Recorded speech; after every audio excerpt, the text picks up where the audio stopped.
In this tutorial, I'll show you how to fix the mailbox full problem in Outlook.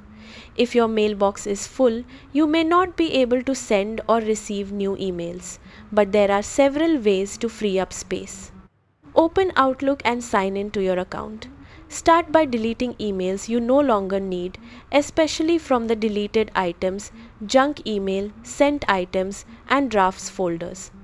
Empty the deleted items folder afterward to permanently remove those messages. Next, search for large emails with attachments. Delete unnecessary messages or save important attachments to your computer or OneDrive before removing the emails to free up more space.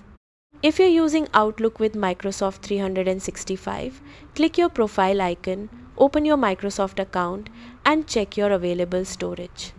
If your OneDrive storage is full, delete unwanted files or move them elsewhere to free up space, since Outlook mailbox storage may be affected by your Microsoft storage quota. If you still need more space after cleaning up, consider upgrading your Microsoft 365 storage plan for a larger mailbox. That's how to solve the mailbox full problem in Outlook. Thanks for watching.